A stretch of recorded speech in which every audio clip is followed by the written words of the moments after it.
Buenas tardes a todos, gracias por la perseverancia. Hay varios que vienen por primera vez, así que vamos a tratar de que la didáctica nos permita comprender, aunque no hayan estado en las charlas anteriores. Entonces, para los nuevos, este es el texto del Génesis en hebreo que venimos trabajando intensamente. Los que ya vinieron las dos clases anteriores ya podrán leerlo de corrido, es así, ¿no? Para que se asusten. Le faltan comas. Le faltan las comas, es verdad. Entonces la idea es que estamos trabajando sobre el texto original hebreo y en las dos clases anteriores hablamos en la primera acerca de la metodología de estudio, una forma de metodología o unas formas posibles de metodología científica de estudio del texto bíblico que de alguna manera nos va acercando a cierto saber oculto. Y también la idea, por un lado, es adentrarnos en el saber oculto y que no quede eso como algo aislado de nuestra vida, sino algo que realmente tenga algún significado o sentido para nuestra vida. Y ahí es cuando un poco yo les traigo este concepto de que se transforma en salutogénico el contenido, en que nos alinea de alguna manera con ciertas leyes que desconocemos, que están, que no tienen prensa en el mundo de hoy de alguna forma, ¿no? Entonces, la idea justamente es adentrarnos en esos saberes con un sentido, ¿no? Yo, la verdad que con esta tercera charla estoy muy contento porque hay parte del contenido que es la primera vez que lo voy a compartir. Y hoy a la mañana terminé de armarlo y quedé re contento. Bueno, entonces, tenemos acá el primer renglón, la primera frase conocida por todas, por todos y todas. En el principio, estamos bien ahí, ¿no? Mejor, ¿no? En el principio creó Dios los cielos y la tierra, sería la traducción que nosotros leeríamos en nuestras Biblias en casa. Y acá tenemos la traducción elaborada por este francés, Fabre de Olivet, a partir de su estudio gramático, a partir de su estudio gramático científico, letra por letra, formando entre dos letras una raíz como algo nuevo. Inclusive él trae muy claramente la imagen de la construcción de un árbol a partir de la raíz. Fíjense que nosotros, este idioma tiene una raíz, algo que es el eje de cada palabra. Siempre va a estar conformado, según este autor, por dos letras, que son las letras que nos dan la clave de cada palabra. Y el resto puede ser, por ejemplo, la pluralización de la palabra, o un sufijo, un prefijo, algo que la haga femenina, algo que la haga masculina, etcétera, etcétera. Pero la raíz de la palabra, que es en donde está la esencia, es bilítera, o dilítera, en esta teoría. Hay otros estudios gramaticales que son trilíteros, o sea que aplican tres letras. No importa. Entonces acá tendríamos una traducción un poco más elaborada de este primer párrafo, en donde dice en primer lugar, en principio, las dos cosas, digamos. En primer lugar y en principio creó Elohim, que ya sabemos que es la divinidad del primer capítulo del Génesis, creador a partir de los 6 días de la creación de todo. Y acá aclara él que en realidad esta famosa palabra bará, de la que ya hablamos mucho, significa determinó en existencia potencial. Fíjense que es una terminología que si no nos detenemos nos resulta como poco habitual a nuestros oídos, pero si nos detenemos nos damos cuenta que está hablando de algo que existe en potencia. Es decir, creó algo que potencialmente se puede desarrollar.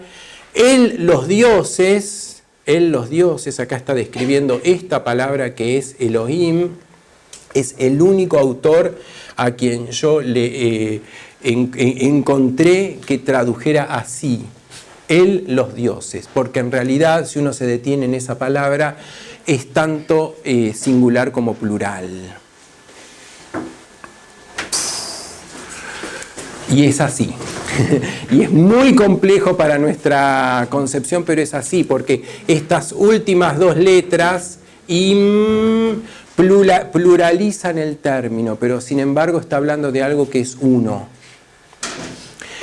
Entonces es complejo. Y aquí le llama el ser de los seres, porque eso también se puede traducir como el ser de los seres, tomando esta gramática.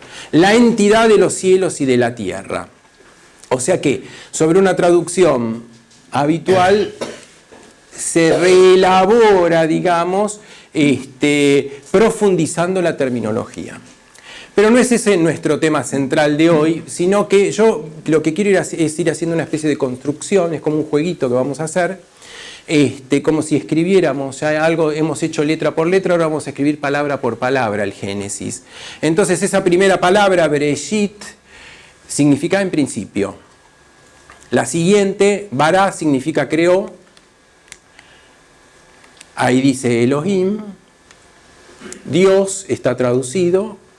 Nosotros nos basamos en la traducción literal. Y de repente pasa esto. Si yo me quiero basar en lo que dice aquí, acá dice los cielos. Acá está la letra Vav, que significa y, la conjunción. Y acá dice la tierra.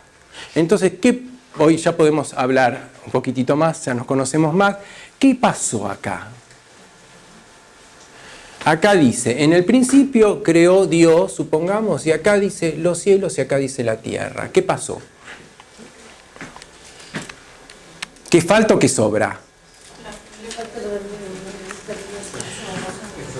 Acá hay algo que acá no está nombrado y acá hay algo que es lo mismo y que tampoco está nombrado en la traducción habitual. Entonces, ¿por qué acontece eso? ¿Todos lo vieron? Ahí está. ¿Qué pasa con eso? Entonces, Fabré de Olivet, nuestro autor guía desde lo gramatical, agrega esta palabra y que realmente esto significa la entidad, la mismidad, es decir, direccionaliza hacia la palabra siguiente como si dijera a los cielos y a la tierra. Lo podríamos traducir así, ¿no? A los cielos o a la tierra. O podría traducirse como la mismidad, la esencia, la entidad de los cielos y la tierra. El sustantivo lo hace nombre. No, es como un artículo. No, es un artículo que intensifica el significado de la palabra siguiente. Es un artículo extra. Entonces, a los cielos y a la tierra lo podríamos traducir así.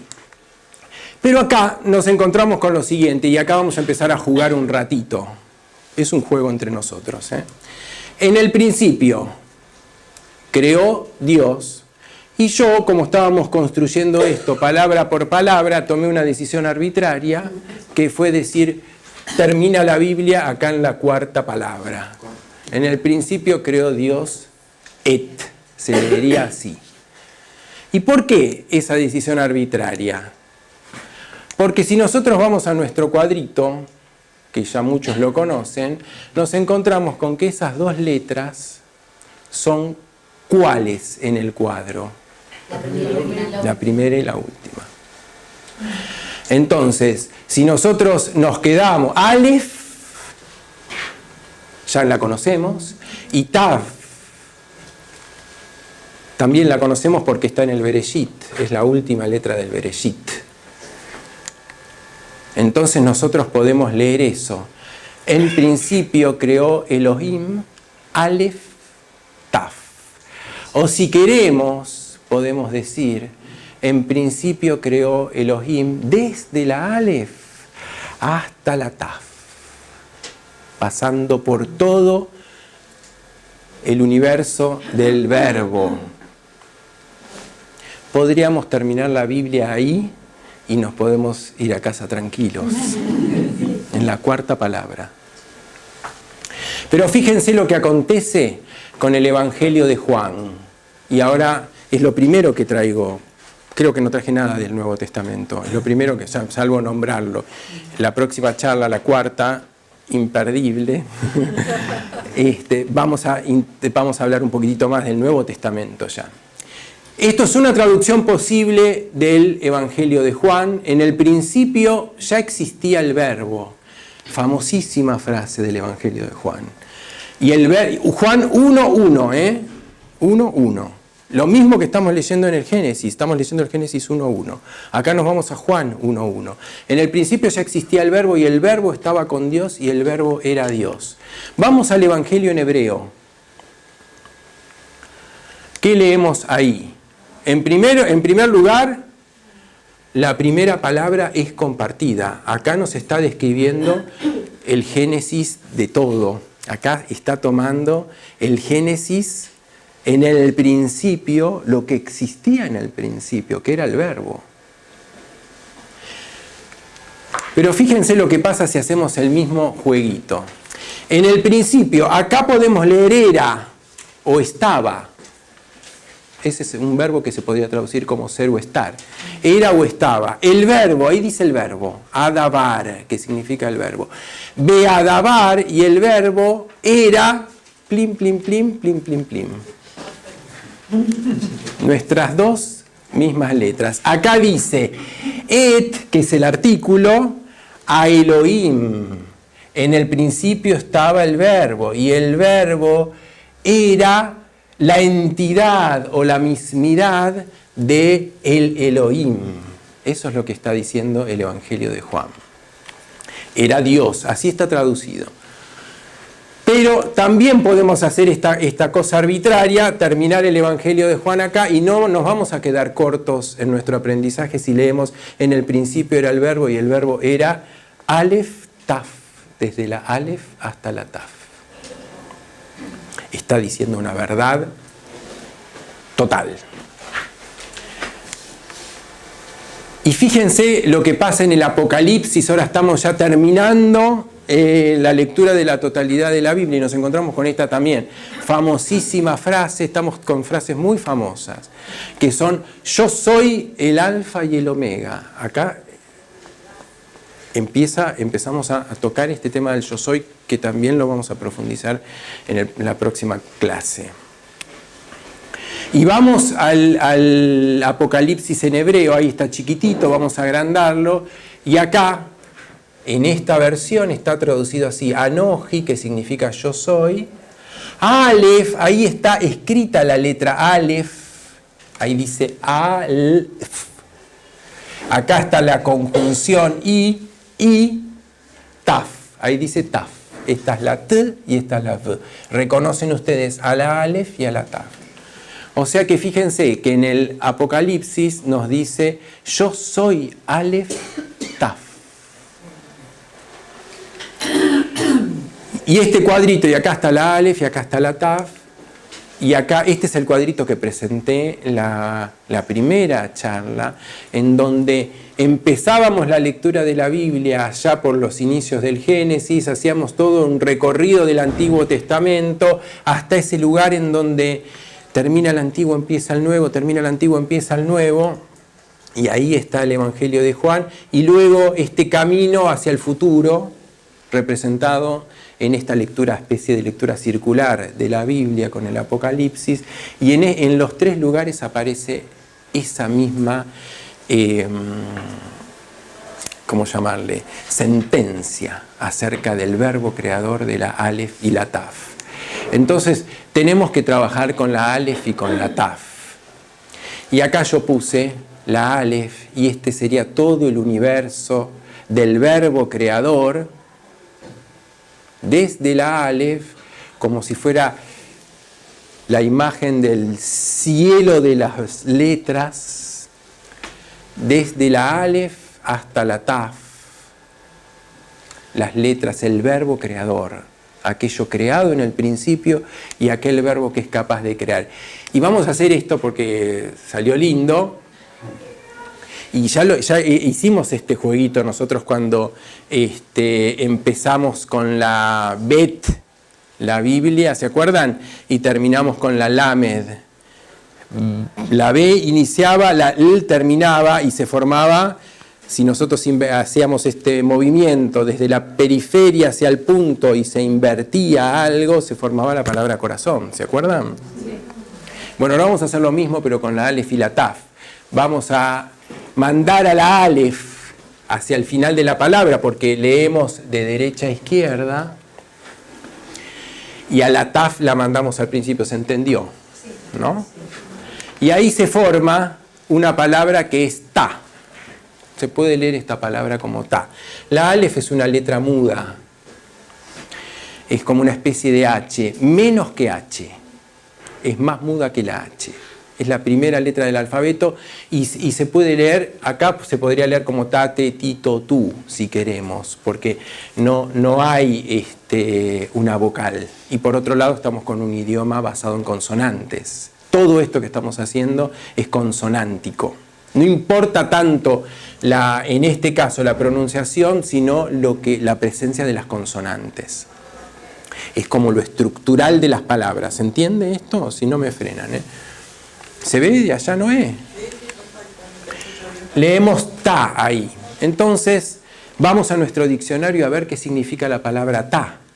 Nuestros diccionarios.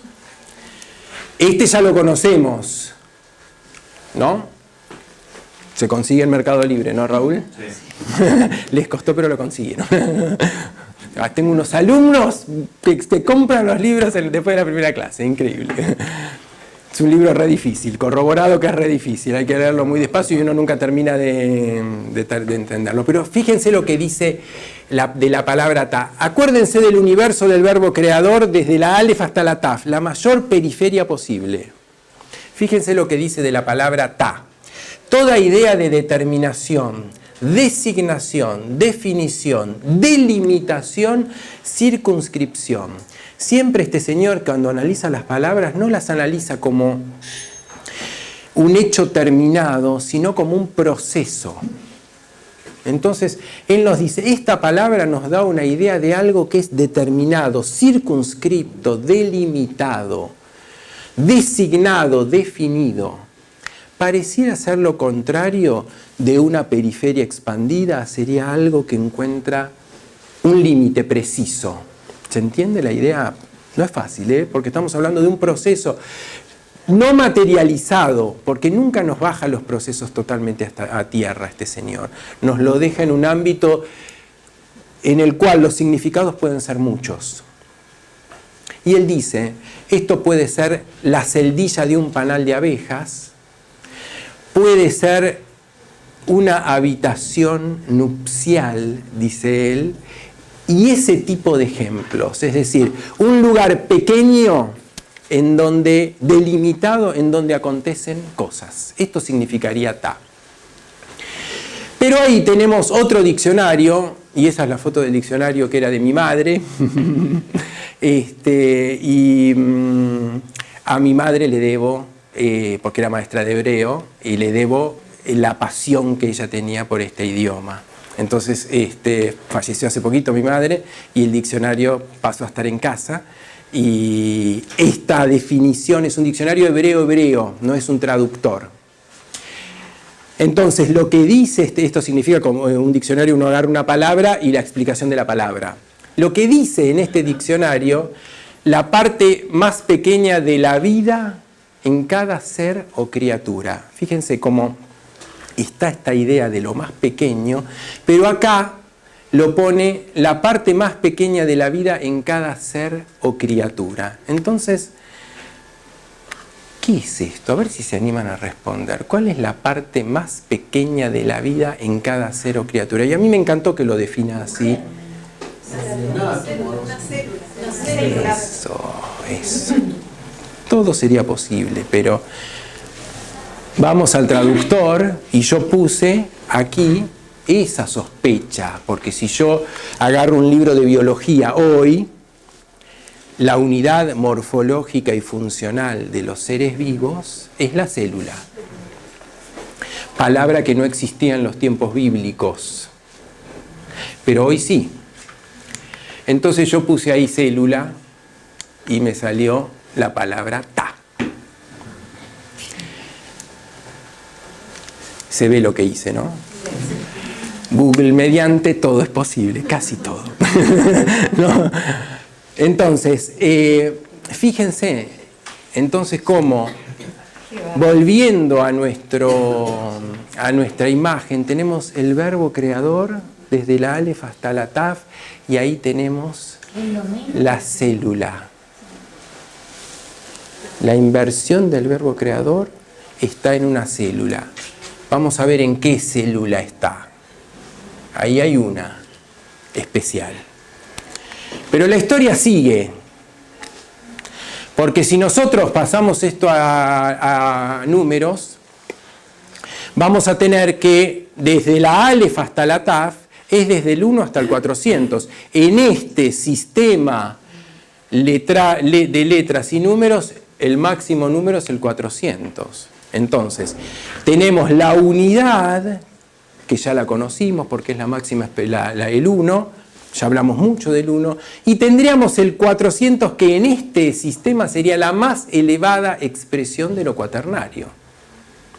Porque tenemos el 4, del que hablamos un montón, pero en 2 niveles superiores. Acá tendríamos el 4, esta sería la letra Dalet, de la cual hablamos, acá tenemos la M, de la cual hablamos, y acá tenemos la Taf, que es la nuestra de hoy en día. Y fíjense lo que pasa. Entonces, ¿será que en nuestra célula existe esto? ¿Qué es? El 1-4, la relación entre lo respiratorio y lo circulatorio. ¿Será que así se podrá expresar en las profundidades? Me mira Andrea como diciendo, ¿vamos bien? ¿Será que esta relación estará en las profundidades de nuestra? ¿Respiran las células? Ya sabemos que el 1 representaba la respiración y el 4 la circulación. ¿Tienen circulación las células? Entonces, ¿será en este sentido que el verbo está latiendo y respirando en nuestras profundidades, cual alef y taf? Se los dejo ahí picando. Pero hay algo más, y esto admito que puede estar sujeto a error o negación. Pero ahí podría decir Tao también, porque estamos con un idioma consonántico, y si yo quisiera agregarle ahí 2 vocales sin sacar, no soy un gramático hebreo para hacerlo, pero podríamos ahí, sin mucho esfuerzo, leer también Tao. Si yo hago una rayita ahí abajo y le pongo un puntito ahí arriba, que son la adición de signos vocálicos, se podría leer Tao sin modificar la estructura de estas 2 palabras. Recuerden la imagen de la célula que vimos recién. Vamos a trabajar en esto. Fíjense lo que dice este señor, que es un chileno, a quien les recomiendo que tomen nota ya de su nombre y que escuchen y lean. Chileno, en su traducción del Tao Te Ching, un sabio que todavía vive en Chile, profesor de filosofía, musicólogo, estudioso de las culturas originarias de nuestra tierra y de todo.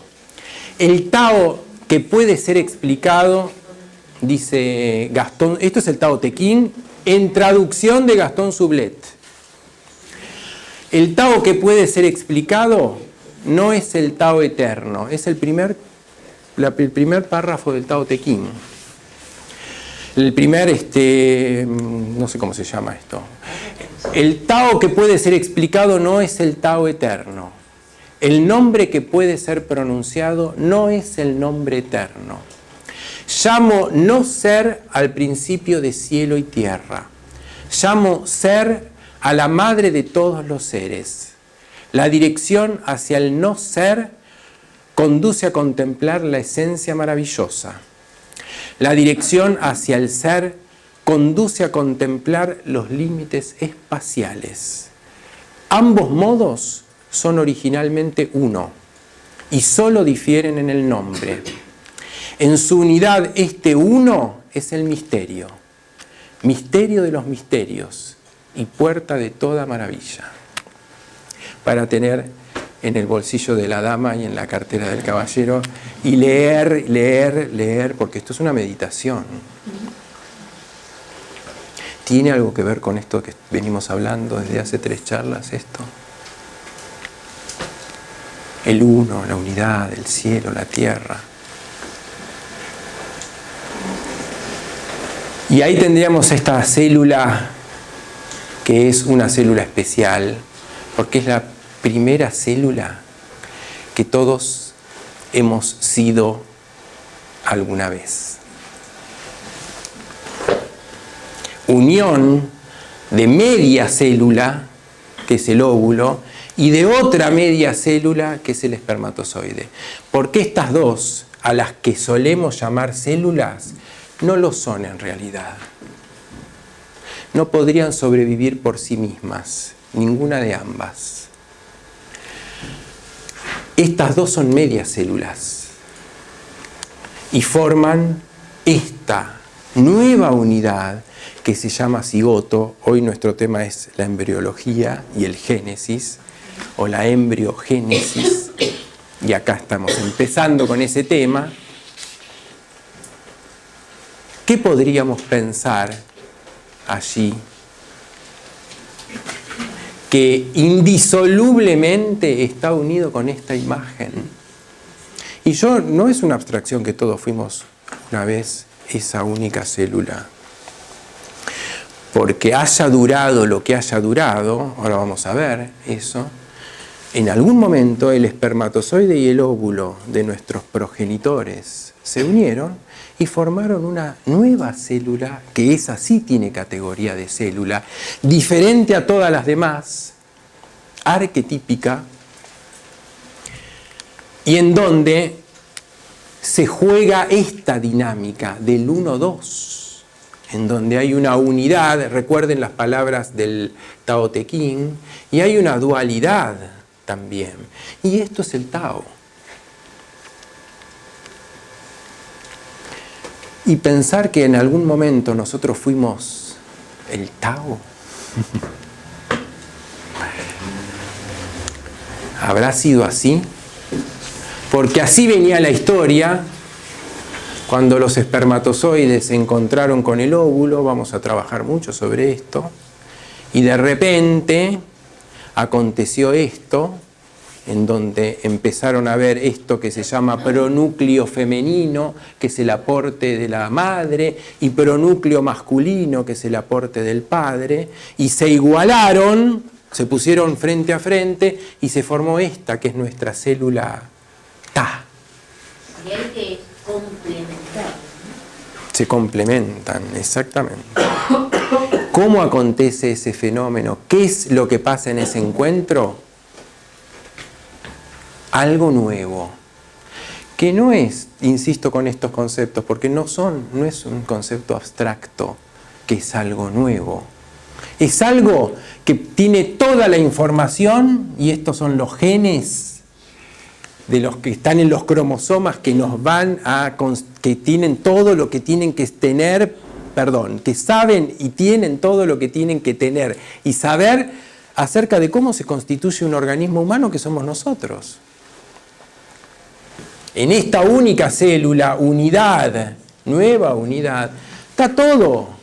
No es que después viene una célula más y se adiciona acá y le dice, vos tenés que, y viene otra. No es así la ley orgánica, cósmica. De una célula nace todo. No es al revés, que se van juntando células para ir armando esta especie de cuerpo que tenemos. No es por adición celular.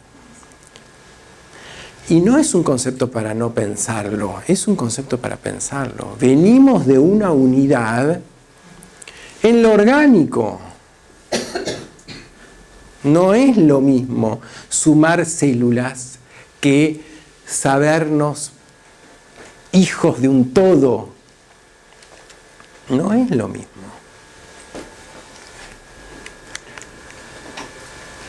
Fíjense lo que pasa cuando el espermatozoide y el óvulo se encuentran y se forma el cigoto, esta célula, huevo o cigoto.